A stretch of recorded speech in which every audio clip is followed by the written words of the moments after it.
귀한 말씀을 주시고 말씀과 성령의 감동을 주시고 성령의 감동으로 말미암아 주님의 피공로를 깨닫고 힘있는 저희들 되도록 은혜 베풀어 주시옵소서. 항상 주님 앞에 서서 살고 주님 밖에 나가지 않도록 꼭 붙들어 주시고, 이 시대가 점점 성전이 더럽혀지는 시대에 참된 성전이 돼가지고 우리 몸과 마음을 주님께 산제사로 드리고, 이렇게 주님의 진노하는 외식에 있지 않고 항상 주님을 모시고 사는 깨끗한 성전으로 살아서 또 하나님을 기쁘게 하고 하나님을 영화롭게 하는 저희들 되게 해 주시옵소서. 이 모든 것 주 예수님 이름으로 간절히 기도드리옵나이다. 아멘. 찬송가 120장, 주와 같이 가게 되면 120장입니다.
찬송가 121장, 태산을 넘어 험곡에 가도 121장입니다.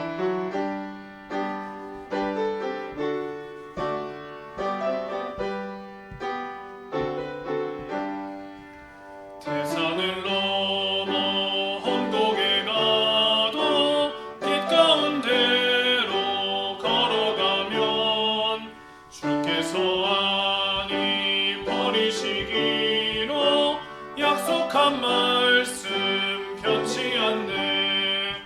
하늘의 영광 하늘의 영광 나의 맘속에 차고 넘치네. 할렐루야 노래함으로 영원히 주를 찬양하리. 캄캄한 밤에 행할지라도 주께서 나의 인도되고 나에게 밝은 빛이 되시니 길 잃어버릴 염려 없네. 하늘의 영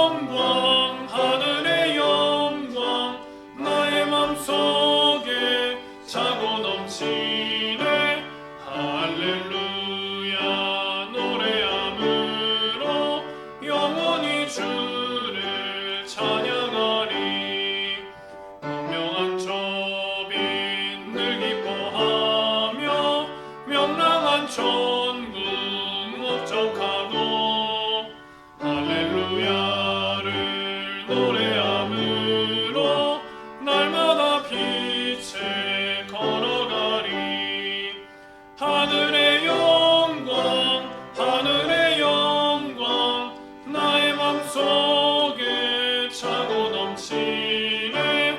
할렐루야 노래함으로 영원히 주를 찬양하리.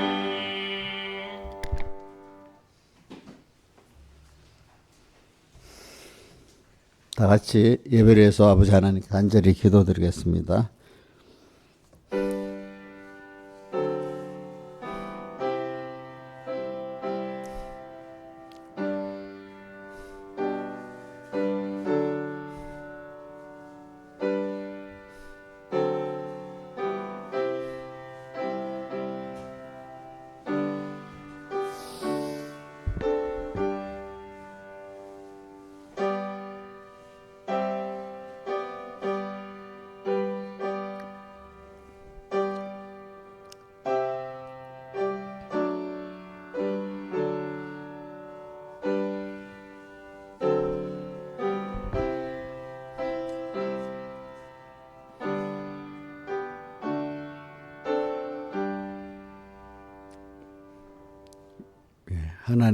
하나님의 말씀은 누가복음 21장 5절부터 봉독하겠습니다.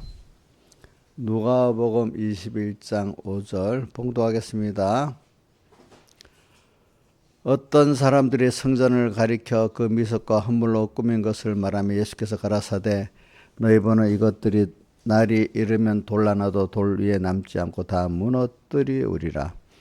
저희가 물어 가로되 선생님 그러면 어느 때 이런 일이 있겠사하며 이런 일이 이루려 할 때 무슨 징조가 있사오리까? 가라사대 미혹을 받지 않도록 주의하라. 많은 사람이 내 입으로 와서 이르되 내가 그러라 하며 때가 가까웠다 하겠으나 저희를 쫓지 말라. 난리와 소란의 소문을 들을 때 두려워 말라. 이 일이 먼저 있어야 하되 끝은 곧 되지 아니하니라. 또 이르시되 민족이 민족을 나라가 나라를 대적하여 일어나겠고 서체에 큰 지진과 격인과 온역이 있겠고 또 무서운 일과 하늘로서 큰 징조들이 있으리라. 그 다음에 34절 너희는 스스로 조심하라. 그렇지 않으면 방탕함과 술 취함과 생활의 염려로 마음이 둔하여지고 뜻밖의 그날이 덕과 같이 너에게 임하리라. 이 날은 온 지구상에 거하는 모든 사람에게 임하리라. 이러므로 너희는 장차 올 이 모든 일을 능히 피하고 인자 앞에서도 항상 기도하며 껴있으라 하시니라. 아멘. 예. 그래. 오늘 이 말씀 우리가 여기서 5절에 보니까 성전을 예수님의 제자들이 가르쳤다고 마태복음에는 그렇게 나옵니다. 마가복음에도 나오고 어떤 사람들이라는 것은 그 예수님의 제자들을 가르쳐 말합니다. 그 성전이 아주 아름다운 미석, 아름다운 돌, 헌물, 여러 금은 보석 같은 이런 헌물로 꾸몄기 때문에 그 사람들 보기에는 아름답고 아주 웅장하다 이렇게 보였단 말이죠. 그러니까 그 제자들도 예수님 밑에서 오랫동안 배워왔지만 아직까지 그게 사람이라는 게 자꾸 연단을 받고 깨끗해져야 하나님이 더 중요하게 보이지. 보통은 그 외모, 사람들이 뭐 어떤 건물의 외모가 훌륭한 것도 그 사람이 좀 뭐가 세상적으로 돈 있고 인물이 잘났고 권세 있고 이런 것만 사람들에게 보이지. 그 속에 우리가 하나님을 좀 모시고 하나님을 사모하고 사느냐 이런 것들은 그 가치는 제일 큰 거. 그게 잘 보이질 않는 거예요. 사람들이 본인이 하나님에 대한 가치를 잘 모르면은 자기 관심 있는 것만 보이고 관심가 들리지 않습니까? 우리가 보는 것도 길 가다가 수없이 많은 걸 보는데 내 관심 있는 것만 딱 보이고 알잖아요. 그렇죠? 똑같은 길 수없이 가도 뭐가 있는지 모르잖아요. 수많은 소리가 들리잖아요. 근데 관심 있는 소리만 들리잖아요. 그렇죠? 내 정도에 맞는 소리만. 그런 것 같이 오늘 이렇게 신앙의 사람들이 예수 믿는 사람 안에도 껍데기만 있는 외모만 있는 사람들은 예배당은 예배당이 크고 화려하고 아름다고 그것만 보일 수도 있고, 참 믿음의 사람들은 그것보다도 그 속에 하나님을 모시고 사는 이 아름다움이 있고 생명이 있느냐 이걸 보는 사람이 있고, 자기가 된 것만큼 그 자기 된 대로 모든 걸 보이고 생각하기 때문에 그렇게 되는 겁니다. 그래서 오늘 예수님 제자도 아직까지 좀 거리가 좀 더 많이 변화가 돼야 되기 때문에 지금은 껍데기밖에 못 보는 거예요. 그러니까 예수님은 근데 그거에 따라서 그렇지 참 정전이 아름답고 웅장하네 이래 말하지 않고 뜻밖의 다른 말씀을 하시잖아요. 이 성전이 돌아나 남지 않고 다 무너뜨려온다 이렇게 지금 말하고 있잖아요. 그렇죠? 성전이 다 무너진대. 그럼 여기서 우리 배웠지만 성전이라는 거는 신약 시대나 여러분들 이게 뭐 설명 안 하면 또 모르는 거다. 새벽기도 와서 들은 사람도 가만히 있고요. 자, 성경에 성전은 자 뭐가 성전이라고 의미로 했는가? 자, 주은아, 성전은 어떤 게 성전이지? 주님이 그 안에 계시는 곳이 성전이잖아요. 그럼 예수님이 신약 시대에는 예수님이 우리를 가리켜서 성전이라 했잖아. 우리. 그럼 주님 안에 주님 모시고 있으면 성전이지만 주님 모시고 있지 않으면 마귀가 들어 주장하면 무슨 전이 돼? 마귀전이 돼버리지. 그치? 마귀전이.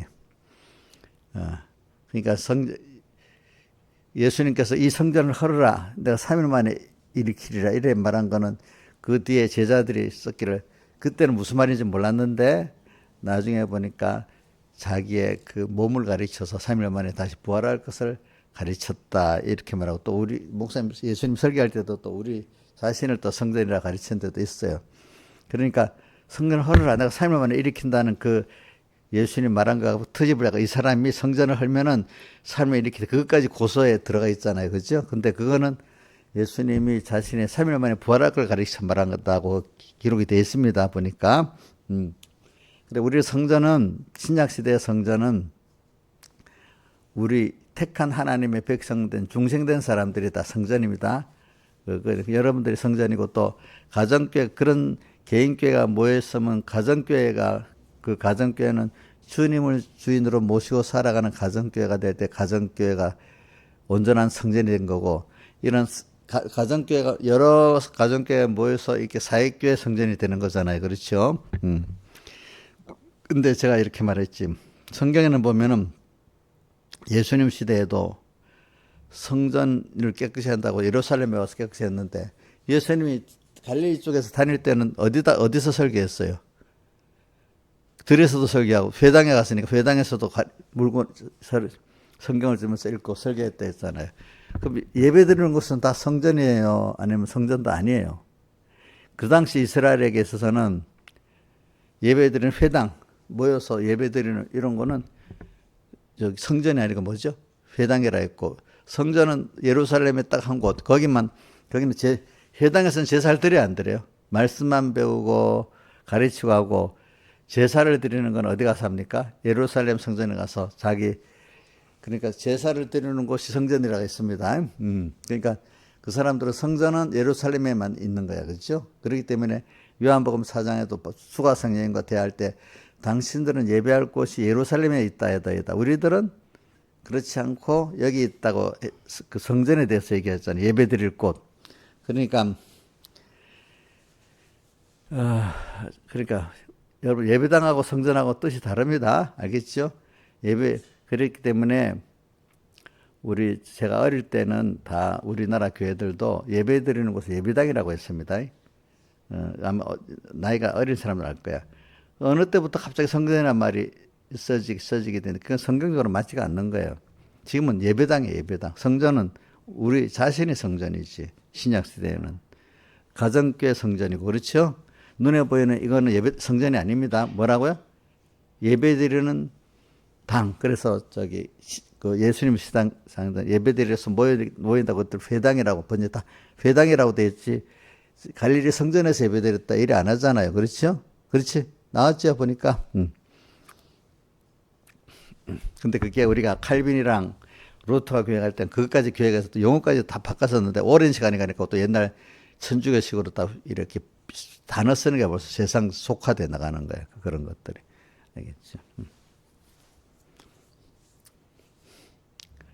그래서 이제 이걸 말하는 게 뭐냐면 사람들이 다 참 어릴 때도 그렇고 신앙 은혜를 받고 어느 정도 또 편안한 생활이 신앙 때문에 전부 다 외식으로 흘러가는 거예요. 껍데기.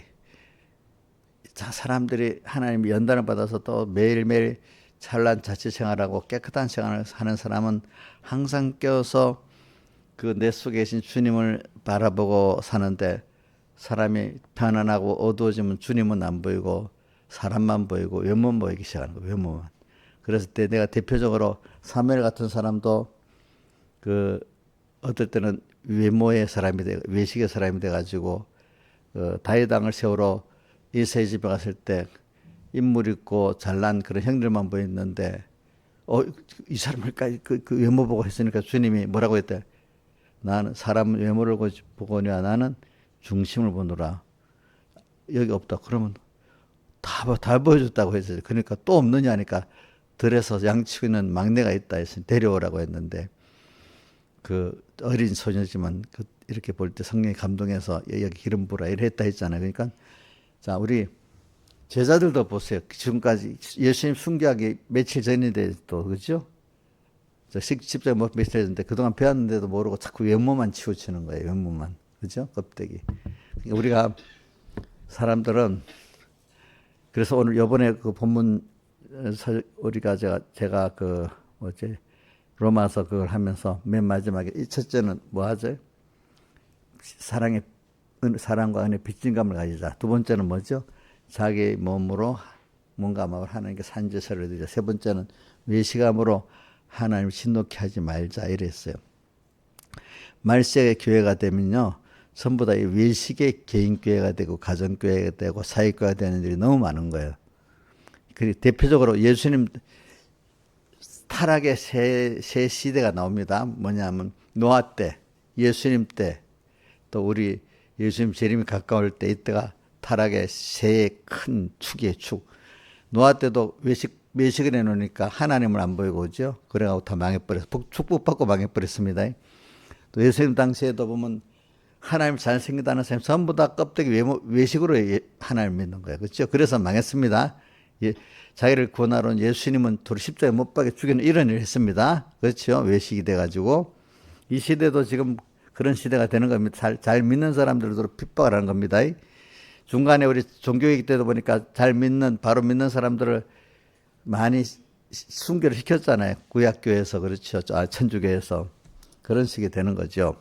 그러니까 오늘 우리가 참 하나님이 현실에서 우리를 자꾸 연단을 시키지 않으면은 우리는 자꾸 어두워져서 외모로 흘러갈 사람이고 하나님의 사랑에 간섭을 해주는 사람은 그나마 그 속에 중심인 하나님을 보는 사람이 되는 거예요.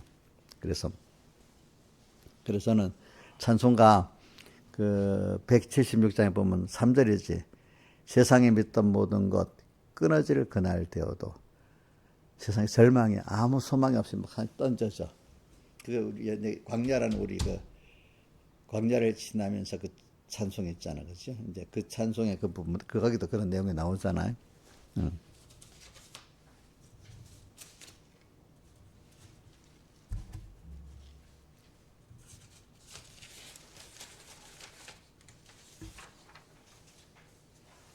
그래 세상에 믿던 모든 끊어질 그날 되어도 구주의 의를 힘입어 어여치 앞에 서리라. 그래 사람이 하나님이 나를 어느 것도 의지할 수 없도록 절망에 탁 떨어뜨리나. 내도 안 돼. 나를 도와주려고 하는 사람도 도와줄 수가 없어. 막막하잖아. 그럼 그때 겨우 자기가 배웠던 게 있잖아. 하나님을 믿으면 되는데 구하면 되는데 힘이 그때 생각이 나는 거야.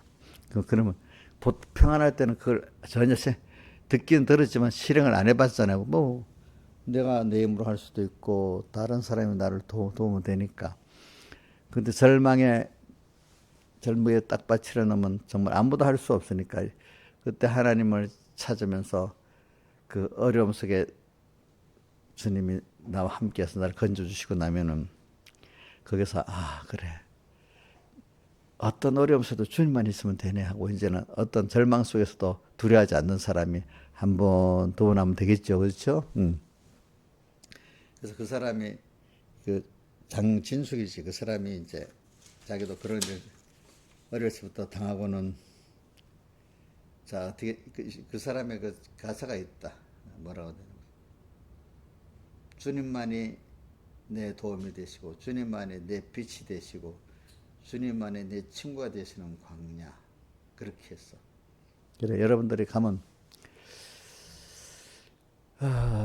어떤 건 신앙생활을 내가 은혜 받고 잘해 나갈 때도 보면은 주님만 향해 깨끗이 나가려고 하면은 이런 어려움을 만날 때 있고 처음에 이제 아무것도 모를 때 믿음을 키워주게 하려고 내가 신앙생활 잘하려고 해서 그러니까 아니까 나를 그냥 나도 모르는데 어디 절망 속에 던졌더나 그럼 거기서 그래서 배운 게 있으니까 주님을 찾게 만들어 주시고 찾아 주님께 믿고 하니까 거기서 하나님의 그 구원의 손길과 사랑의 손길과 은혜의 손길을 체험하게 되잖아. 그죠? 그렇게 만들어 가지고 이제 하나님을 알고 내가 주님을 위해 살겠다고 쭉 나가도 하나님 더 키우려고 그래.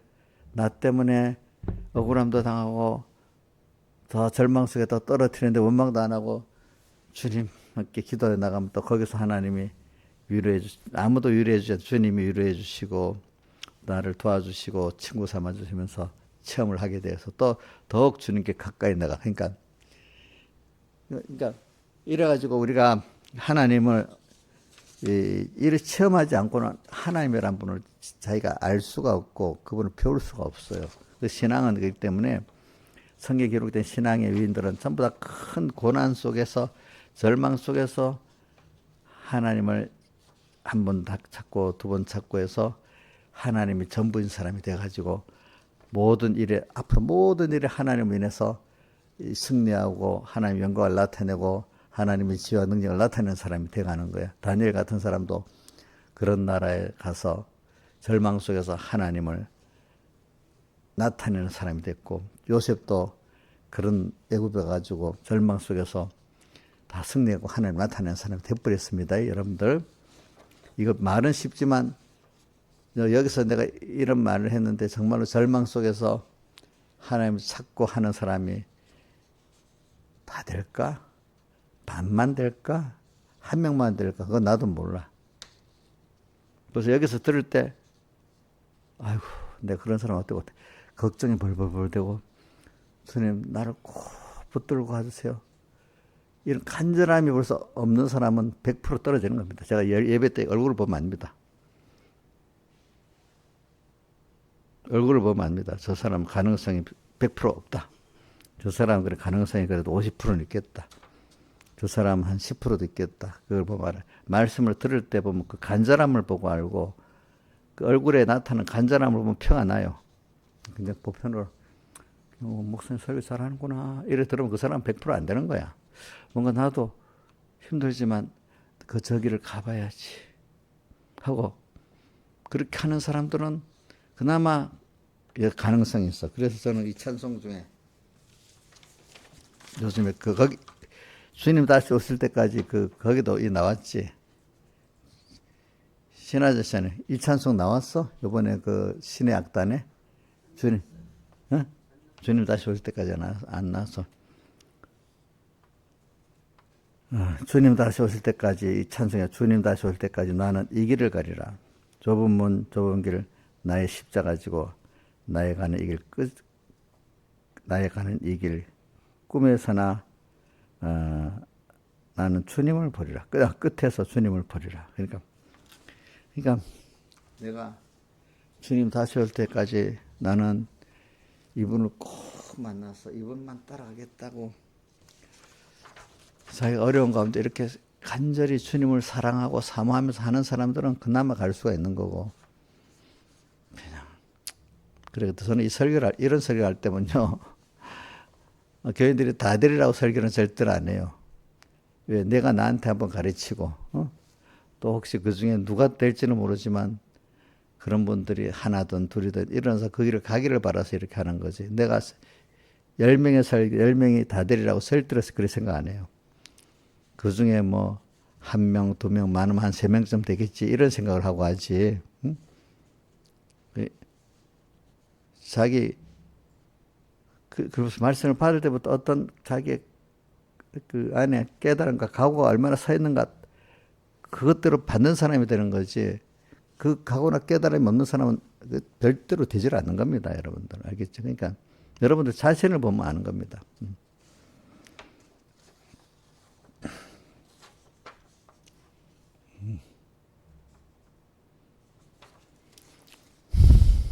그래서 그 외식이라는 게 얼마나 그게 무서운지 몰라. 신앙의 마태복음 23장에 외식하는 서인과 바리새인들이 7번이나 말하잖아. 7번. 그죠? 7번 외식하는 서인과 바리새인들 7번. 그만큼 그러니까 마지막 그 예수님이 십자가에 못 박기 한 2, 3일 전이다. 그죠? 그때 우리 보고 좀 신앙생활을 외식 신앙생활을 하지 말라고 하고 외식의 내용들을 7가지로 쭉 말했잖아. 그죠? 7가지로 말했지. 그 외식이라는 게 뭘까? 외자 한문용어로 말하니까 바깥을 꾸민다. 외식. 한문용어로 식자 장식한다 할 때는 식자입니다. 겉을 꾸민다는 말이야. 근데 겉은 꾸몄는데 속은 안 꾸미는 거야. 속은 뭐로 꾸며야 돼? 예? 속은 뭐가 있어야 돼요? 그 성전이니까 우리가 속에 주님을 모시고 주님이 나를 주장하고 주님이 나의 전부가 돼서 동하고 정하고 살아야 되는 사람이잖아. 그죠? 주님을 사모하고 귀중히 여기고 그분 중심으로서 이렇게 항상 그분을 생각하고 살아가는 말씀과 주님을 생각하고 사는 사람이 진실한 사람이에요. 진실이라는 게 근데 겉은 꾸민다. 어떻게 신앙생활 잘하는 척, 김명생활 잘하는 척, 거룩한 척 이렇게 꾸민단 말이지. 그렇죠? 율법적 습관적 신앙생활을 주일날 와서 예배도 드리는 것 같고 연보도 하고 뭐 겉으로 계명에 대한 거는 잘하지만 속은 다 내 행위, 신앙의 행위를 자기를 나타내려고 하고 내가 복받아 좀 편하려고 하고 하나님 은혜에 감사해가 빚진감을 가지고 하나님 은혜에 감사하고 그 사랑에 감사하고 감사의 사언으로서 하는 이런 일. 그러니까 시편 116편 12절 같이 여호와께 받은 모든 일을 무엇으로 보답할고 이런 받은 은혜에 대해 감사가 없는 사람.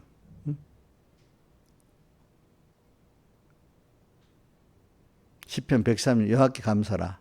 그는 선하심 인자심이 영원함이로다.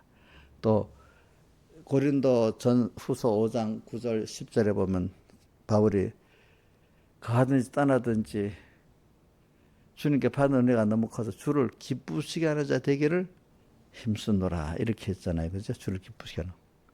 근데 이게 없이 예를 들면은 바다공사에 나타난 것도 예수님을 십자가에 못 박고 비난했던 바리새인들은 자 마태복음 6장에 보면 대표적으로 말할게요. 다시 한번 이런 말 안 하면 어떤 사람들은 이만 말해도 벌써 마음에 감동이 와서 막 이런 어떤 사람들은 성경을 읽어도 잘 안 읽으니까 외식이 뭔지도 뚫어도 또 잊어버리고 거기에 두려움도 없고 참 그래 그걸 어떻게 더 말할 수가 없지. 마태복음 6장에 좀 처음에 나오기를 뭐라 나오냐면 구제라는데 어떻게 구제하죠? 나팔을 불면서 구제하잖아요. 그죠? 그러면서 모든 사람들 보는데 탁 구제하면 그 하나님을 사랑하기 때문에 하는 겁니까? 자기를 나타내려고 하는 겁니까? 자기를 나타내려고. 내가 이런 구제했다. 그럼 그 신앙행위입니까? 신앙행위 아닙니까? 근데 자기는 그게 신앙행위인 줄 알고 하잖아. 그러면서도 하나님은 없는 거잖아. 하나님을 이용만 하고 자기 말씀 이웃에게 뭐 해주는 구제만 하는 걸 하고 하나님 없으니까 그건 신앙행위가 아니야. 그렇기 때문에 마태복음 우리 7장에도 주여 주여 하는 자마다 다 천국에 들어갈 것이 아니요 하는 거기다 뭐 주여 이름은 선지자 노릇하고 권능도 행했는데 주님이 너 모른다 했잖아. 그죠? 주를 위해서 했으면 주님 착하다 했을 건데, 그죠? 달란트 비유에는 뭐라고 했? 착하고 충성된 종아인다. 여기는 착하다 했어요. 네, 모른다 했어요. 또 뭐라고 해? 불법을 행하고. 또 그 다음에 나를 떠나라 했잖아요. 또 마태복음 24장 40절 41절에 보면 두 사람 밭을 가는 회개운동하는 사람, 또 두 여인이 매를 갈고 복음운동, 사람을 이렇게 한 복음으로 가는 복음운동하는 이 사람들이 하나는 외식하지 않고 주님을 사랑하기 때문에 했기 때문에 그 구원이 데려감당하고, 자기를 위해서 했기 때문에 버려둠 당하는 거. 똑같이 복음을 했는데 하나님 몰라 하는 사람이 되는 거예요. 그러니까 어릴 때는 이게 껍데기라도 말씀대로 사는 걸 하나님 예쁘게 얘기합니다. 지중심으로도. 하나님 살아계시는구나 보니까 이제 하나님을 확실히 아는 사람이 되면 이제는 하나님에 향해서 은혜에 감사로 살아가는 사람이 돼야지. 또 어려울 때마다 주님을 찾아 이용만 하는 사람, 보통 때 지 마음대로 막 살다가 어려울 때만 주님 주여하고 이러는 사람들, 주님은 그 어릴 때는 그것도 아이고 이렇게 불러주시. 어릴 때는 우리 어릴 때 근데 알만한 사람이 되면, 자 우리 사랑이나 그런 애들은 인정해 주지만 머리가 커갖고 우리 누구만 하면 되겠나? 우리 주님만한 애들이 그러면 아이고 예쁘다 하겠어요. 아이고 너 그렇게 철이 없냐고 야단받겠어요. 야단받겠지, 그치? 그런 거지. 하나님이 같은 걸 두고도 사람의 그 신앙이 사람에 따라서 어떤 사람은 그걸 인정해 주시고 어떤 사람은 도리 책망하시고 이런 차이가 있습니다. 여러분 신앙에 똑같은 게 아닙니다. 사람의 자기 정도에 따라서 하나님 다르게 합니다. 외식이라는 게 어린 사람에게 하는 말이 아니에요. 신앙 하나님의 은혜를 알고 어떻게 섬기는 줄 아는 사람들에게 하는 말이에요. 이게 알겠죠? 보니까. 그러니까 이게 신앙이 좀 잘하는 사람들에게 하는 말이지. 외식에 대해서 갈릴리 지역에서는 초기에 거기서 하지도 않았어. 알겠죠? 이제 예루살렘 가까이 와서 이렇게 하셨지. 여러분들 외식을 하지 마세요. 저는 어릴 때부터 신앙생활 외식을 안 해야 되겠다 그런 생각을 많이 해요. 그래서 제가 목회를 하면서 제일 조심하는 게 뭔 줄 압니까? 내가 외식 안 하려고 하는 거예요. 왜? 설교만 열심히 잘하게, 설교를 멋지게 해야 되겠다는 생각을 안 해요. 물론 잘해야 되지만은 설교보다도 제일 중요한 거는 우리 목사 안수나 장로 안수할 때마다 공회에서 하는 성구가 뭐냐면은 베드로전서 5장 1절 이하에 장로들은 교인들 앞에 주장하면서 이거 저거 해 하고 자꾸 주장하는 자세를 취하지 말고 어떻게 약물의 본이 되라. 자기가 먼저 말씀대로 살아서 본을 보여라. 성경도 너가 먼저 제자가 돼서 제자된 너로서 깨달은 걸 갖고 가르쳐라 이렇게 하는 거예요. 알겠죠? 근데 자기는 깨닫지 못하는데 어떤 분 목사님 정말로 신령한 분이다 해가지고 그분 설교를 뺏겨가고 그대로 읽으면은 그러면 그 영감이 전해져요? 안 전해져요? 예? 안 전해져요. 내가 먼저 그런 사람이 돼서 한 것만큼 전해지게 돼 있습니다. 알겠죠? 보니까. 그게 외식이 아니고 진실이란 목회자로서는 그게 진실인 겁니다. 알겠죠? 목회자는 내가 먼저 가르칠 때 자기도 가르치고, 그지? 남도 가르치는 게 진실이고, 또 어떻게든 내가 변화가 돼서 설교만 아니라 내 인격으로 본으로서 보여서 해야 되겠다. 이게 그 진실한 사람이지. 나야 어떤 생각을 하든 행동을 하든 간에 설교 내용이나 잘 적어갖고 설교 연습을 몇십 번 해갖고 멋지게 설교만 하면 되겠다. 그건 외식 중에 외식 아니겠어? 응? 이용렬 씨는 그런 목회자가 좋겠지. 간단해 간섭도 안 하고 멋있는 설교 몇 개 딱 하고 딱 끝나고 간섭도 안 하고 너대로 잘 믿어하면 제일 좋겠지.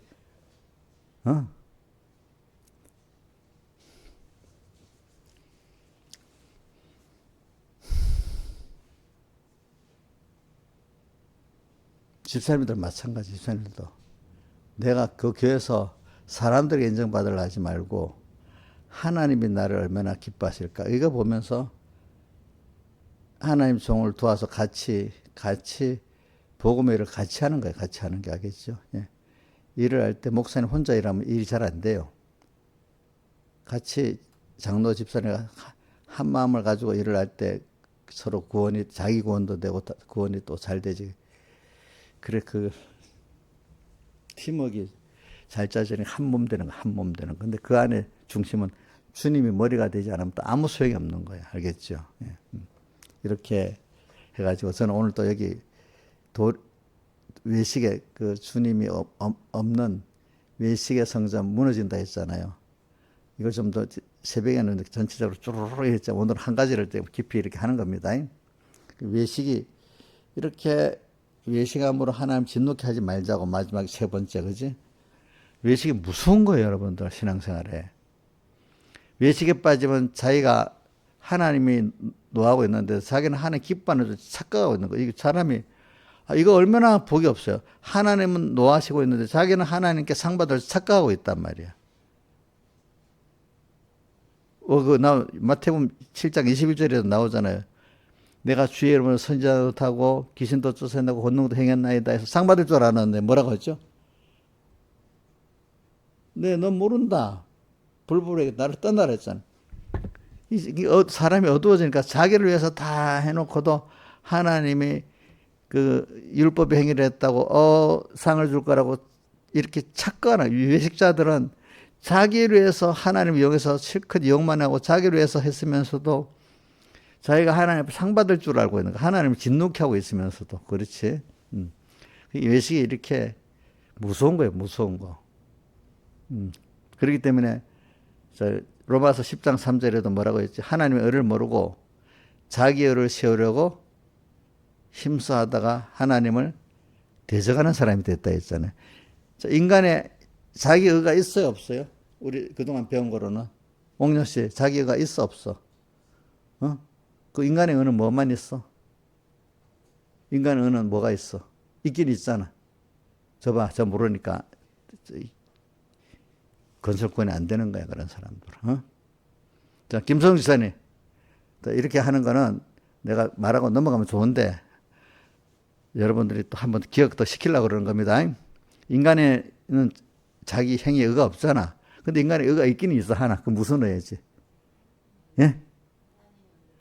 그럼 믿음의 의지. 하나님의 의를 믿는 믿음이. 그냥 믿음의 의라고 하면 또 어떤 다른 걸 믿는.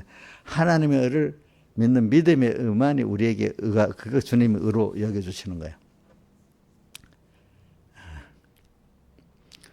우리는 그것밖에 없어. 그럼 그 하나님의 의를 믿는 믿음의 의는 정말 믿었다 하면 어떤 게 나오냐면 하나님의 의로 내가 하나님의 선택받았잖아. 저기 선택받아서 구속받고 이렇게 은혜를 받게 됐잖아. 그럼 이거는 여러분들 어떤 불택자에게 비해서는 불공평이야, 공평이야? 예? 불택자에 비해서 불공평 같잖아. 또 택자 안에도 또 하나님 주신 은혜가 또 다르잖아. 불공평 같잖아. 그런데 받는 자기는 여기서 잘할 거는 하나님이 내게 특별한 은혜를 주셨구나. 불공평, 공평 이건 하나님이 할 일이지 따지면 안 돼. 왜? 로마서 9장에 보니까 토기장이가 토기를 굽는데 같은 진흙을 가지고 하나는 귀 있을 그릇을 빚고 하나는 선 있을 그릇을 비웠는데 그 토기장에 보고 그 토기나 흙이 나를 왜 그렇게 지었느냐 할 수 있느냐고 이래 하잖아요. 그죠? 그건 누구의 마음이라고? 하나님 주권의 마음이 그걸 대들면 안 된다고 나와 있잖아. 근데 자기 문제 어떤 배운 척 공정한 척 하는 사람은 하나님 너무 안 좋다. 왜 택자 불택자 나눴지? 또 택한 자에게 누구는 은혜를 주고 안 줘. 하나님은 아니다. 이건 불공평하다. 똑같이 해야지. 뭐 이런단 말이에요. 똑같이 하면 그 은혜라는 게 있겠어요? 없겠어요? 예? 뭐든지 온 세계 사회주의자의 성격이 이거야. 모든 사람은 똑같이 일하고 똑같이 먹고 살아야 된대. 그러면 사람이 거기 감사가 있겠어요? 모든 게 당연한 거잖아요. 그렇지? 이 인간이 모르는 겁니다. 그러니까 무지한 자들은 자기 생각에 모든 사람이 똑같이 공평해야 된다. 그게 세상 말하면 아주 극단적 사회주의자들의 성격입니다. 그러니까 사회주의 잘못 가면 신앙이 감사가 안 들어가는 거예요. 하나님 불만만 나오는 거예요. 모든 세상을 왜 이렇게 하나님 똑같이 안 하게 지었어? 누구는 왜 불안하고 누구는 행복하고 그래? 이것부터 반항을 하는 거예요. 그럼 하나님 은혜를 알겠어요? 모르겠어요? 조그만 어린애가 지대로 옹성가고 엄마에게 뭐 따지고 타지면 그게 그 판별의 근본된 지식이 맞지가 않겠죠. 그죠? 응? 그럼 오늘 우리가 누구는 왜 택했고 누구는 안 택했냐고. 또 누구는 또 택한 자 안에 은혜를 주고 적혀주냐고. 이렇게 따지지 말으라고 했어요. 그러니까 여러분들은 하나님은 여러분들에게 난 하나님의 자녀잖아. 자녀의 큰 은혜를 주었는데 감사 얘기고, 그지? 그래서 나를 하나님이, 근데 누구는 어떤 사람이 좋은 부모에게 태어나가지고 그 부모를 다 가지고 옛날에 가면 종이 있고 일반 백성들 있으면 자기는 종을 부리고 이렇게 사는 사람이 되잖아요. 그죠? 그런 것 같이 하나님 우리를 자녀로 삼아가지고 우리를 특별히 또 은혜를 줘서 키우잖아요. 그죠? 이제 그러면 하나하나가 우리 불경품 같은데 하나님 내게 은혜를 주신 거다 믿고, 그지? 그런 좋은 거. 그럼 은혜를 받은 사람들은 내가 받은 은혜를 이렇게 못한 은혜를 덜 받은 사람들, 그런 사람들에게 자기가 받은 거를 가지고 바리새인 같이 나는 일에 2번씩 금식기도 하고 11조 드리는데 저 세리같이 안 하면 감사하면 이렇게 난 무시해야 되겠어요? 우리 성경에 은혜 받지 못한 자들 내가 하나님께 빚진 걸 알고 빚진 감을 가지고 그들을 긍휼히 여겨야 된다 했잖아. 그죠? 우리는 가지 못한 사람들에게 어떻게 한다고요? 빚진 감을 가지고 어떻게 하라고? 자기 것을 나누고 긍휼히 여기는 사람이 돼야 된다 했지. 그렇죠? 무슨 말인지 알죠? 난 안 받았다고 많이 가진 사람을 시기하고 적게 가진 사람들은 무시하고 이런 사람들이 있잖아요. 그렇죠? 나보다 못한 사람들은 무시하고 저 많이 가진 사람은 어떻게 시기하고 질투하면 그러면서 그 앞엔 또 비겁하게 이렇게 겉으로는 이렇게 하고 그런 사람들이 불만을 많이 하고 공평을 따지는 거예요. 사람들이고 은혜를 아는 사람들은 내가 받은 은혜 하나님께 감사하면서 그지? 그거를 또 나보다 못한 사람들에게 긍휼히 여기고 나눠주려고 이렇게 하는 사람들이야. 누가 더 은혜롭겠습니까? 나보다 많이 가졌는데 나를 긍휼히 여기지고 나하고 같이 나를 긍휼히 여기면서 같이 이렇게 살아가는 그 사람이 더 볼 때 은혜가 되겠습니까? 똑같이 가지고 아무 감정도 없이 그냥 사는 게 더 좋겠습니까? 내가 나보다 많은 걸 가지고 나를 긍휼히 여기고 나에게 베풀어주는 사람이 더 좋겠죠. 그렇죠. 그런 관계가 좋지 않아요, 여러분들? 아무 주고받는 것도 없는 평균관계가 좋겠어요?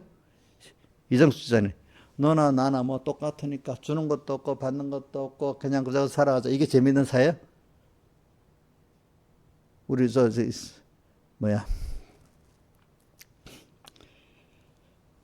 동선 씨 한번 물어보자. 주는 것도 없고 받는 것도 없고 너나 나나 똑같으니까 그저 그래 살자. 이 사회가 재밌겠어? 재미없겠지. 보통 사회주의자들이 사는 게 그런 거야. 사람이 사는데 누가 좀 잘난 사람 있고 못난 사람 있고 그래. 그럼 잘난 사람은 바리새인 같이 무시 안 하고 그지? 불쌍히 여기면서 자기 받은 거를 나눠주고 그지? 자, 하나님에 대해 이런 분이다. 또 내가 나눠주고 그래서 그 사람도 자꾸 잘나면서 은혜를 더 알게 되게 살아오고 그지? 이렇게 또 자기도 나중엔 자기보다 어린 사람들 또 나눠줄 줄 알고 이런 사람이 성경에 그래서 그렇게 차이를 두는 거예요. 여러분들 알겠죠? 그런데 바리새인들을 봐요. 그 무시하는 사람. 남은 무시하고 자기는 자랑하고 하나님은 내가 받은 은혜를 감사하고 자랑하고 하나님을 자랑하고 그 받은 사람 긍휼히 여기라 했죠. 자기 자랑하라고 안 했어. 누구 자랑하는 자는 고린도전서도 보면 1장과 3장에 자랑하는 자는 주 안에서 자랑하고 자기를 자랑하지 말라고 해서 고린도전서 보면 나와. 그죠? 맞죠? 네, 자기를 자랑하지 말라 했죠? 한번 봐요. 고린도전서 1장. 제가 오늘 예식에 대해서만 설교하려고 지금 이렇게 시간을 보내고 있네. 고린도전서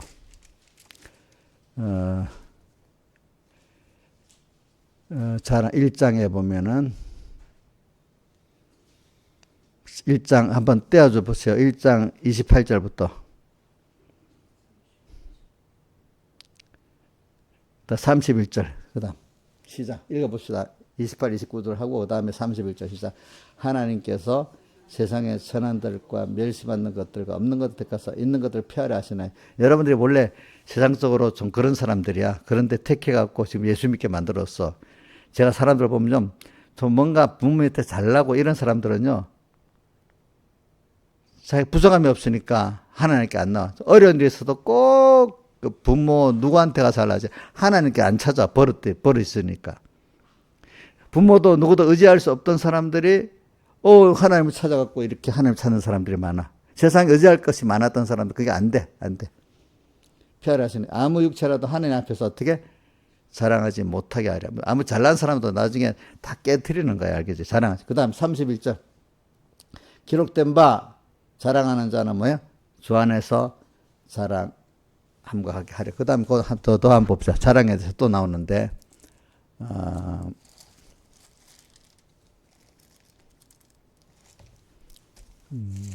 자랑에 대해서도 나오는데 3장 쪽에 나오는 것 같다.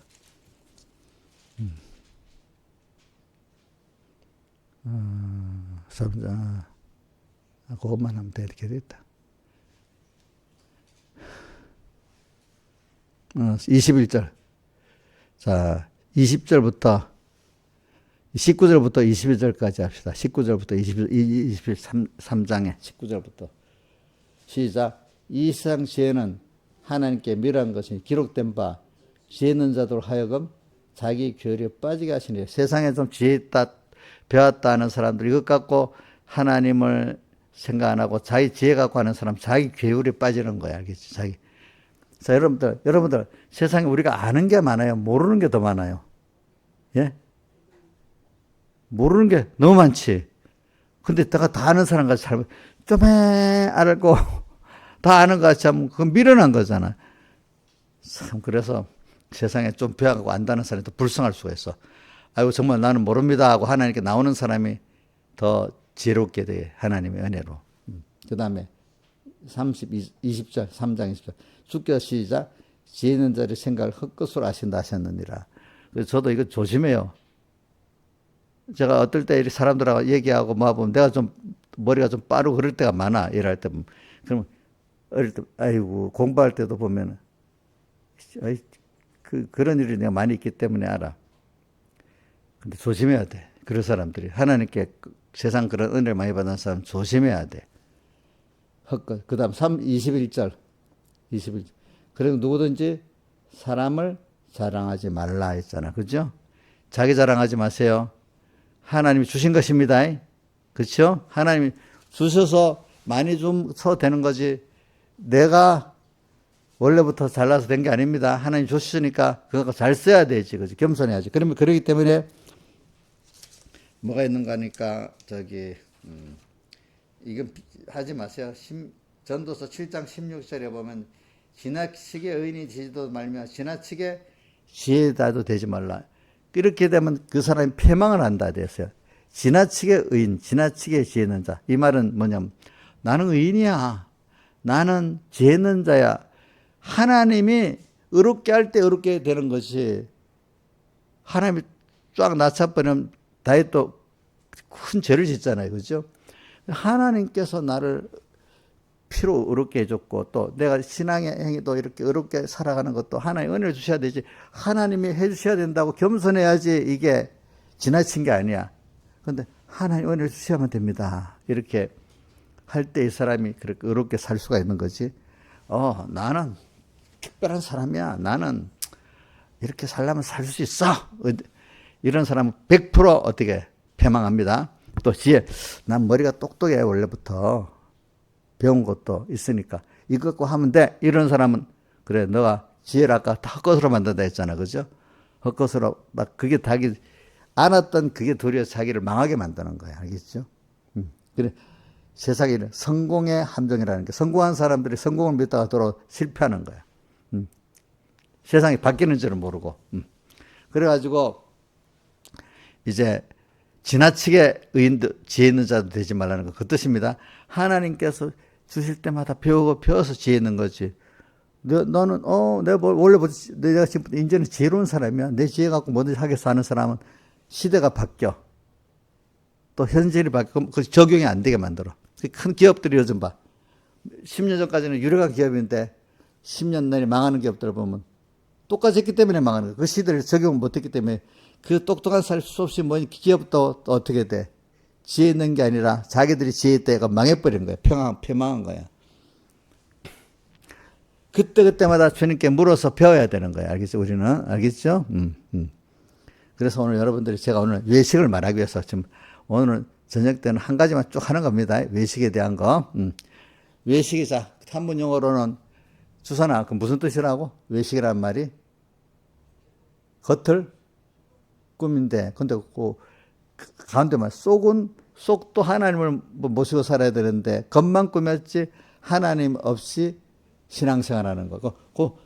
그냥 신앙 행위를 하는데 이 말입니다. 겉에 외모적 신앙생활 하긴 합니다. 하는데 뭐가 없다고요? 하나님을 모시고 하나님을 위해서 하지 않고 자기를 나타내고 하나님을 이용해서 하는 거기 때문에 하나님이 또 진노하시는 거야. 알겠죠? 그럼 구원이 돼요, 안 돼요? 안 되는 거지. 그러니까 똑같이 복음운동을 하는 박가는 복음운동, 매가는 복음운동 했는데 한 사람은 하나님 모시고 외식으로 하고 진실로 했기 때문에 구원이 되고 하나님을 배우고 하나님을 위해 사람으로 변화가 되고 내 중심으로 나를 자랑하려고 했기 때문에 하나님 욕만 했기 때문에 버림당하는 거예요. 그렇죠? 버림당하는 사람이 되는 거죠.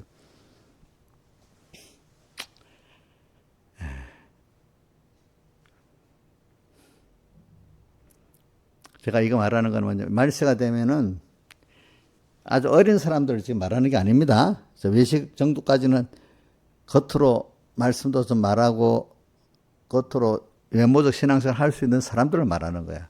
근데 그 사람들이 은혜를 받아서 그래 된 거야. 그죠? 그럼 또 한 가지 물어보자. 건이야, 예수님 제자들이 마태복음 14장에 오병이어 표적도 보고 말씀도 막 은혜를 받았는데 배 타고 가는데 풍랑을 만났잖아. 그럼 왜 만났어? 잘 안 들린다. 크게 말해봐라.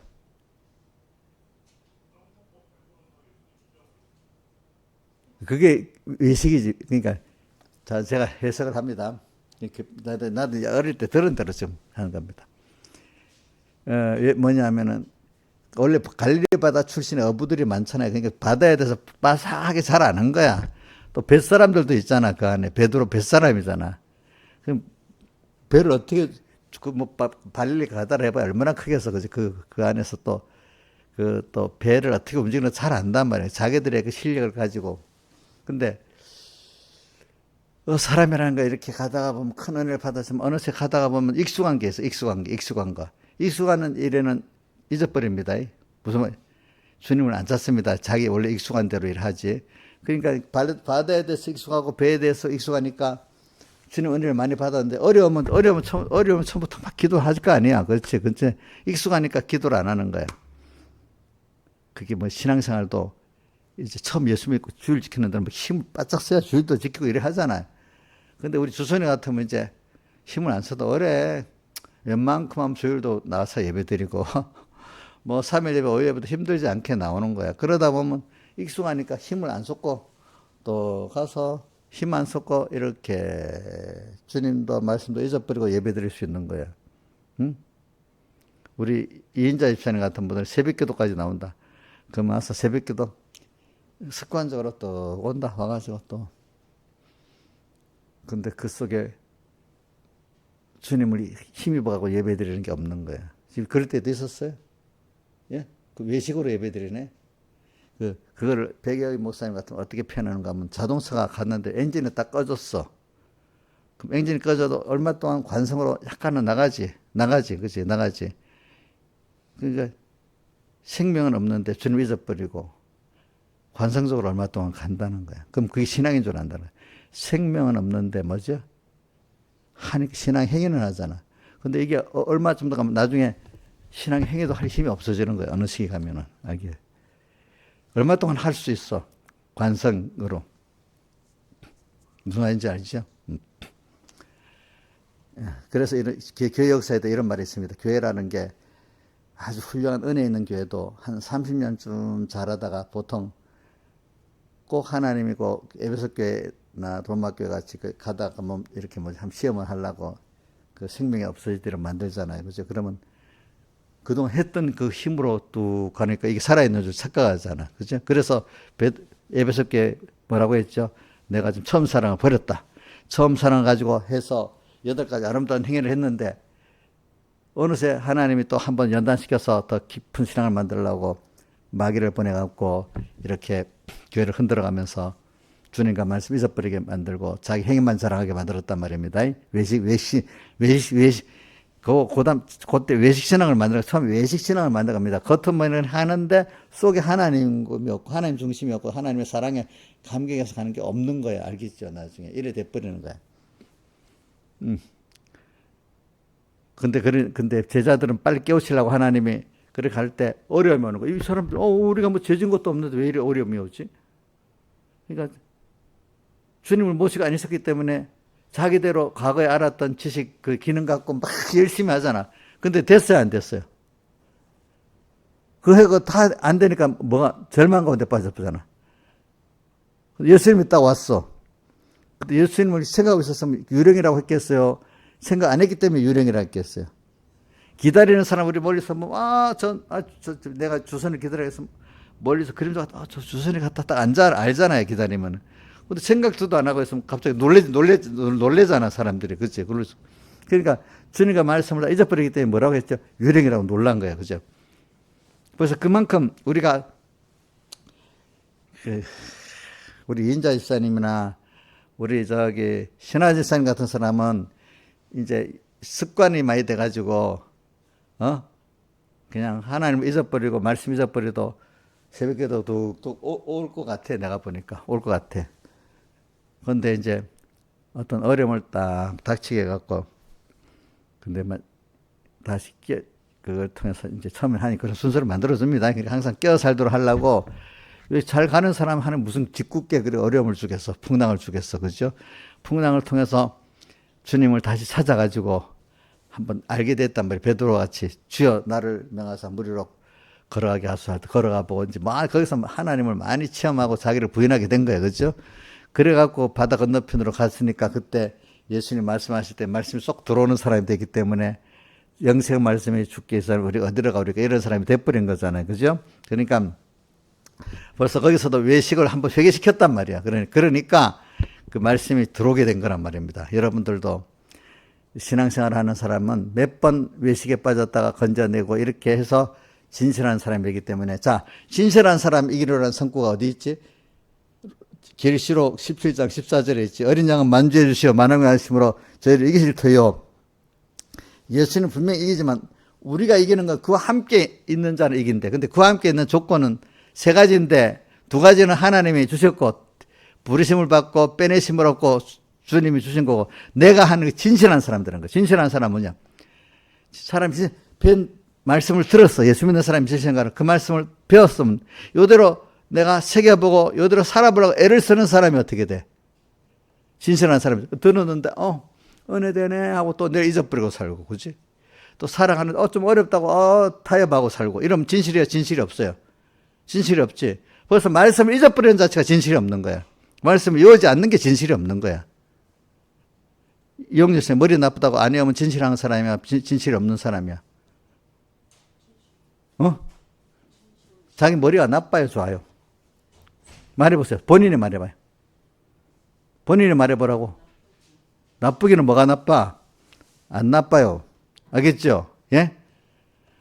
하나님 앞에 나가면은 하나님 머리도 다 이렇게 열어주셔. 알겠지? 지금 나빠도 하나님이 은혜 주시면 딱 열어주셔. 알겠지? 응? 똑똑하다고 하는데 아까 지혜 있는 자들 다 어떻게 한다 했지? 미력케 하신다 했잖아. 그렇게 좋은 사람도 하나님 미력케는 미련이죠. 기용렬 집사님 내가 미련하다 이렇게 생각하면 죄 짓는 겁니다. 누가 미련하게 하면 미련해집니까? 여기는 뭐 똑같습니다. 나는 원래부터 미련하다 이런 생각하시면 안 됩니다. 하나님이 뜻이 있으면은 나를 총명하게 만들어 주십니다. 아시겠습니까? 거기에 맞춰가지고. 알겠죠? 나는 원래 공부도 못한 사람, 어릴 때부터 못하니까 내가 뭐 그걸 잘 알겠네. 아니, 베드로라는 사람이요. 베드로 전 후서를 보면 아주 유식하게 잘 썼어요. 베드로 전 후서. 사람들이 그 문장이 명문장이랍니다. 베드로가 그러면 어릴 때부터 어학을 배웠습니까? 안 배웠잖아. 근데 하나님이 은혜를 주니까 특별히 어디 가서 배운 것도 아니야. 하나님 그때마다 지혜를 주시니까 그런 사람이 되고, 그때 세계 최고 로마의 수도, 로마 가면 잘난 사람이 가득하던데 아니겠습니까? 거기 가서 또 복음을 전하는 사람이 됐잖아요. 그렇죠? 그러니까 영역 미련해요? 머리 나빠요? 예? 그렇게 생각하는 게 누구를 욕하는 거예요? 욕하는 거지. 하나님 뜻이면 내가 충분해질 수 있습니다. 그 부분에 대해서. 하나님의 뜻이 아니면 내가 똑똑하다는 사람도 갑자기 미련한 사람이 될 수 있습니다. 아까 지혜 있는 거를 어떻게? 헛것으로 이긴다 했잖아. 저는 어릴 때 그거 보고 굉장히 무서워서, 하나님의 지혜 없으면 내가 진짜 공부도 못하게 만들겠네. 하나님 지혜를 주시면, 또 공부도 그런 가운데 잘할 수 있겠네. 왜? 다니엘이 10배나 지혜를 얻었다 했잖아. 그죠? 목사님 해봐서 공부해볼 때 내가 봤단 말이야. 오늘 진짜 진짜 공부가 될 때는요, 나는 그런 줄 다른 사람 그래 책을 이래 하나님이 시간이 없으니까 이래 몇 번 읽으면 거의 외우다시피 외워지는 거예요. 참 신기하지. 그럴 때 보면은 그렇다고 내가 게으르게는 안 했어. 꼭 조그만 노트를 갖고 다니면서 시간이 없으니까 메모하면서 길 가다가도 읽고 또 시간 나면 또 성경 보고 시간을 허비를 안 해. 그러니까 내가 공부도 그렇게 하긴 합니다. 무슨 말인지 알죠? 공부라는 거 복습을 안 하면 안 되거든요. 세상 공부도. 아무리 내가 머릿속에 딱 외워졌어도 한 번은 더 봐야 내게 되는 거예요. 내게 되는 거예요. 그렇기 때문에 저도 말씀을 배울 때도 꼭 목사님 말씀 들으면 꼭 새겼어. 알겠지? 새길 때도 제가 그래 나는 말씀을 안 새기는 사람들 보면은 첫 번째 진실이 없다고 생각해. 왜? 내가 꼭 그대로 말씀대로 살라고 하면은 한 번 더 여호와의 말씀을 주야로 묵상을 하고 또 그리고 묵상을 해서 해야 그 실행이 겨우 되는지. 말씀을 세상 공부하는 학생이 송돈선 선생님 복습 안 하고 공부 잘하는 사람이 있을 수 있어요? 없어요? 아무리 머리 좋아도 안 되지. 그치? 말씀을 새기지 않는데 그건 벌써 내가 그 진실하지 못하고 딱 조작을 쓴 그건 그 사람 무시하는 게 딱 맞는 거야. 사실 말씀을 기억하는 사람들은 꼭 옛날 그 원사님들 보면 옛날 그런 게 없으니까 탁 맞춰하고 또 세우고 하는데 참 내가 말은 개인적으로 말하면 안 되는 게 말은 안 하지만 그냥 썩 듣고 있는지 들었고 또 가서 다른 대로 애를 쓰면서 새기고 있는지 그건 내가 모르겠어. 듣고 새기지 않는 사람은 진실이 없는 거야. 일단은 진실이 없기 때문에 그 사람은 말씀대로 살아가는 생활을 안 하는 사람이 되는 거야. 자기도 말씀을 알아야 기억해야 무슨 신앙생활을 하지. 안 그렇게 했어요. 그죠? 일단은. 또 신앙생활 안 하는 사람이 신앙의 전투가 없는데 하나님과 동행 경험이 없는데 무슨 하나님을 알겠어. 그게 모르지. 그럼 어떤 사람입니다. 나는 워낙 머리가 나빠서요. 아무리 해도 안 헤어져요. 전 그게 안 맞다고 봐. 사람이 절박하면요. 하나님께 매달려서 그런 지혜를 받습니다. 사람이 절박하면 다 합니다. 사는 나라들도요. 절박하면 그 짓을 다 한답니다. 사람이 절박해. 어떤 나라가 하나 이 계획이 되는데도 그 나라 지도부들이나 사람들이 절박성을 느끼면 계획이 되는데 이거 해봐야 맞기는 맞는데 이 정도만 하고 절박성을 안 느끼면 그 나라 계획이 안 된답니다. 회사도 맞기는 맞는데 이러고 있고 절박성을 이런 우리 회사 망하겠다. 안 되겠다. 막 이렇게 절박성을 느끼면 계획을 한답니다. 그거를 개인도 마찬가지야. 내가 이러면 난 죽어. 나는 병들어 죽어버려. 나는 누구한테 멸시받아 죽어. 큰일 났다. 이 절박성을 느끼면 하나님께 막 기도를 하고 지혜를 받고 막 외우게 되고 막 그렇게 되는 거란 말입니다. 그게. 옹여 씨 알겠습니까? 워낙 머리가 나빠서 안 되죠. 제가 말하는 거는 옹여 씨 대표로 얘기하는 겁니다. 다른 분 똑같아요. 내가 보면 누구한테 말할 사람 여럿이 있어요. 사실은.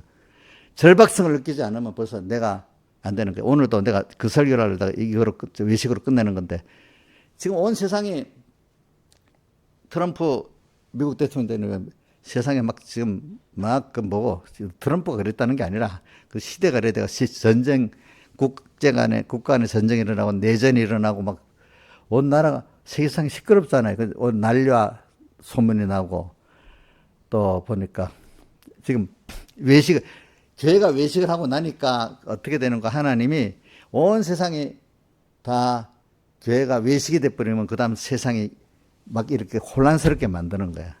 그러면서 사람의 미혹을 받지 않더라. 거짓말이 막 난무하게 기독교 안부터 막 거짓말이 막 미혹이 쏟아지고 세상도 미디어가 많은데 어느 게 진짜인지 모르도록 수없는 정보가 막 쏟아져 내려서 구분도 못하고 막 이렇게 만들어지는 거야.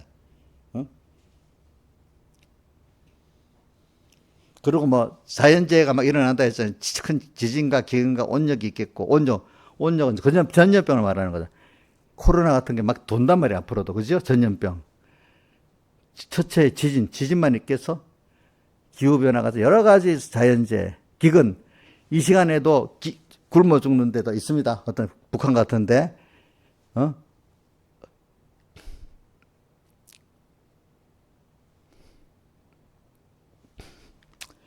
그런 시대야, 그런 시대 지금.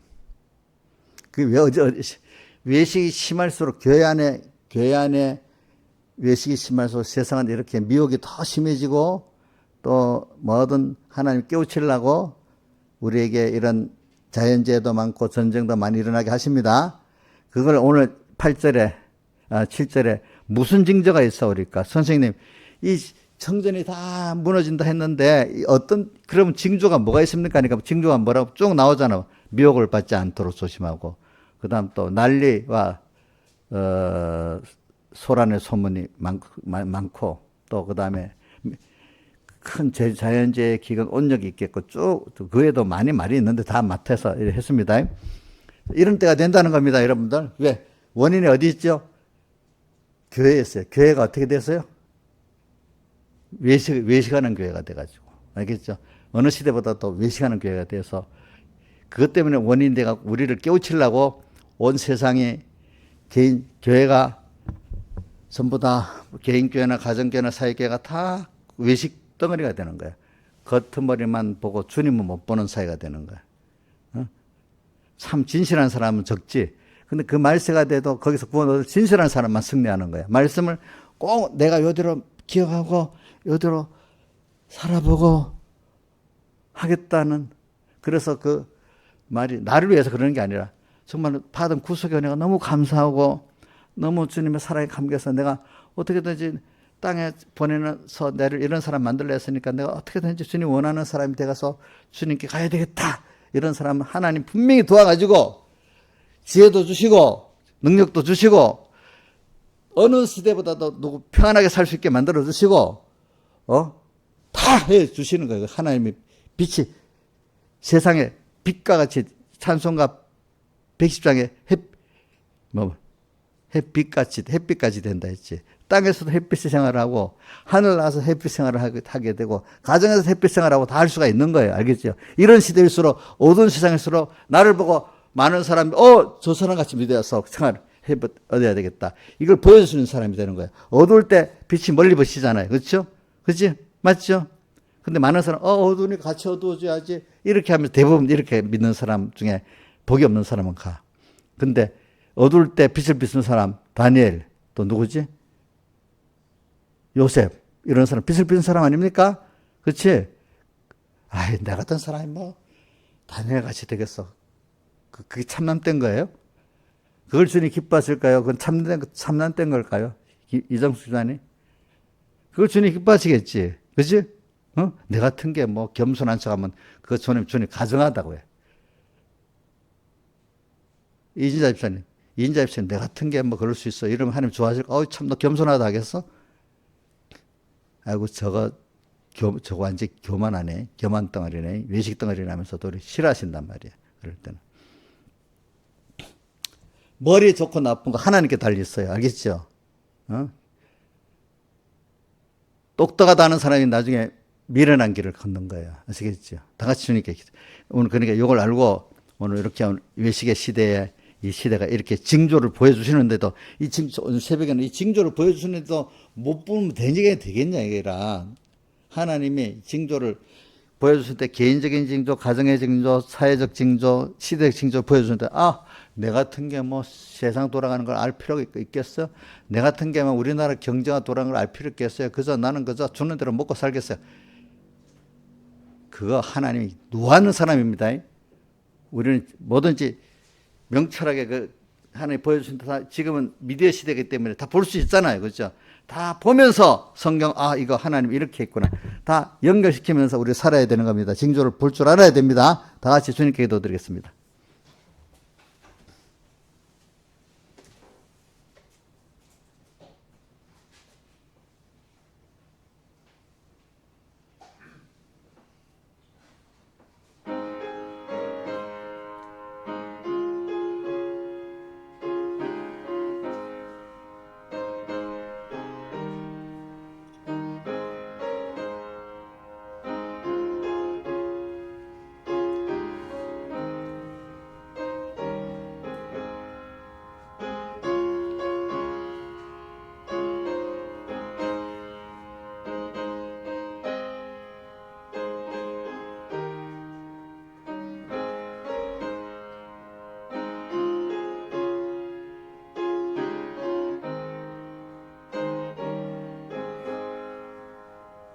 찬송가 90장 하겠습니다. 90장.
우리가 연초니까 그 연초 연말에 특별히 좀 껴서 살면 하나님이 그해 그 은혜를 많이 주시더라고. 제가 신앙 경험이 그래요.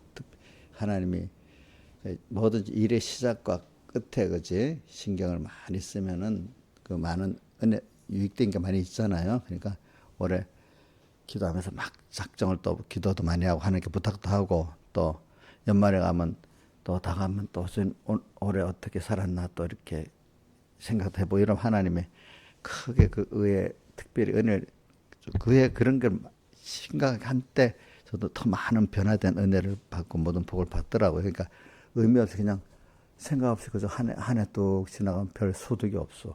알겠죠? 처음 끝에 굉장히 하나님께 작정도 하고 그죠? 작정을 좀 해놔야 돼요.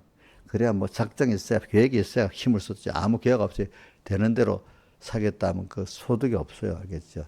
자기들의 목표와 계획을 세우세요. 한 해 너무 많은 거 세우지 말고 그 계획을 세갖고 50%만 해도 굉장히 큰 성공을 한 거야. 알겠죠? 아니, 내가 100% 못하는데 뭐라. 제일 미련하고 참 한심한 사람들이 뭐냐면 계획을 세워도 반도 못하는데 어떻게 그게 미련한 사람이야. 50%만 해도 성공했다고 여기는 사람이 그 사람이 뭘 하는 사람들이야. 보니까 알겠죠? 자, 이정수 씨 지금이라 목표를 세운 게 있지. 또 꼭 한 달 지나면 흐지부지 해주면 안 되겠지. 그죠? 옥녀씨 목표 세웠어요? 뭐 세웠어요? 말씀 그냥 읽으면 되겠어. 깨달음이 있도록 읽어야 되겠어.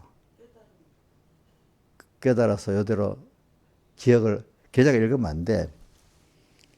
여러분들은 내가 나이 드신 집사님들은 꼭 성구를 외우랍니다. 젊을 때는 그냥 아무 몰라도 주로 성경을 많이 읽는 게 좋고 한 40이 넘어가 빼면 성구를 꼭꼭 자기가 그냥 읽으면 안 돼. 정독식으로 하나하나 하고 또 어떤 성구들은 꼭 외워갖고 내 생활에 적용을 해야 돼. 그게 제일 외우기 쉬운 게 그래도 예배 때 주일마다 받은 말씀들 있잖아요. 그 은혜 받은 말씀 잘 외워지잖아요. 그걸 꼭 외우는 거예요. 저도 그래서 목사님 시킨 대로 내가 예배 때 성구들을 꼭 외우니까 지금 내가 성경 구절 많이 외워지는 거예요. 알겠죠? 그게 은혜 받은 거니까 금방 의미를 알고 외우게 되잖아. 그래갖고 많이 외우면 다른 거 연결되고 저절로 외워져. 다른 것들은 연결이 돼가지고 이렇게. 응? 내가 목사님도 성경부 나도 고린산에 가르치잖아요. 성경부 지금 가르칠 수 없고 내가 설교하는 것만 열심히 그 부분만 잘 들으면 저절로 성경부가 된다. 맞아. 또 하나하나 알고 나중에 다 연결이 돼버리잖아. 그치? 그러면 저절로 되는 거야, 그게. 그래. 저는, 그래가지고, 야, 목사님, 다른 주석들 보니까 내 마음이 안 맞잖아. 그럼 이 백목사님 성경 본문 한 대로 요거 다 성경을 다는 몰라도 다 보면 되겠다. 그래서 목사님이 세 사람 만든 거야. 우리 그 목회자들이 다 지금 세 사람 쓰고 있잖아. 제가 만든 거예요, 제가 그거. 그래서 내가 어떤 사람 보고, 야, 너 목사님 사모한다면서 그런 건 안 하고 뭘 했냐 하니 그때 아무 말도 못 하고 있어. 다 같이 기도합시다. 아버지 하나님 감사합니다. 오늘도 이 시간에 이렇게 귀한 말씀 주신 거 감사하고 진실한 사람이 돼가지고 주님 앞에 버림받지 말고 더욱 하나님으로 부여해주는 주님이 잘했다 칭찬받는 저희들 되게 해주시고 땅에 사는 동안에 주님이 함께 하셔서 하늘의 평안을 누리고 하늘의 기쁨을 누리고 하나님의 은혜를 나타내는 하나님의 영광을 같이 나누는 저희들 되도록 은혜 베풀어 주시옵소서. 모든 사람에게 어둠을 밝히고 빛을 비추는 저희들 되게 해주시옵소서.